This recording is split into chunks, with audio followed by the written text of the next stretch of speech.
माझा business online grow होत नाही आहे. आता यामध्ये बरेच प्रॉब्लेम्स असू शकतात, पण ऑनलाईन मार्केटिंगच्या पर्स्पेक्टिव्हने काही जे पॅरामीटर्स येतात ते तुम्हाला सांगायचा प्रयत्न करतो.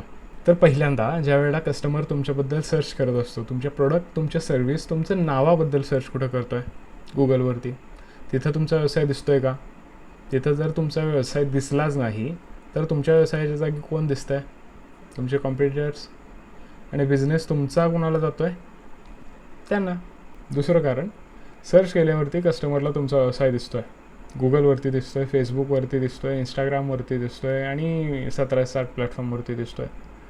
पण तुमच्या प्लॅटफॉर्मवरती ट्रस्ट एलिमेंट आहेत का? कस्टमरनं तुमच्याकडून का खरेदी करावं हे तुमच्या प्रोफाईलवरून डिक्टेट होतं आहे का? तिसरी गोष्ट, तुमच्या व्यवसायाबद्दल तुम्ही ऑनलाईन कंटिन्युअसली आहात का? कस्टमरला तुमचा व्यवसाय कंटिन्युअसली त्याच्या पुढं दिसतो आहे का? ॲड्सच्या माध्यमातून असू दे, फोटोज असू देत, व्हिडिओज असू देत, तुमचा व्यवसाय लोकांना दिसतो आहे का? आता जर तुमचा व्यवसाय ऑनलाईन दिसत नसेल तर पहिल्यांदा त्याला ऑनलाईन आणा. ऑनलाईन आणल्यावरती त्याच्यावरती कंटिन्युअसली कंटेंट अपडेट करत राहा, त्याच्यावरती ट्रस्ट एलिमेंट्स ॲड करत राहा. आणि आता जर तुमचा व्यवसाय अशा स्टेजला आहे की महिन्याकाठी समवेअर अराउंड 5,000+ तरी लोक तुमच्या आत्ता व्यवसायाला बघत असतील आणि ती तुम्हाला इन्क्रीज करायची असेल, त्याचं कन्व्हर्जन रेशो वाढवायचं असेल, तर मी तुमची मदत करू शकतो.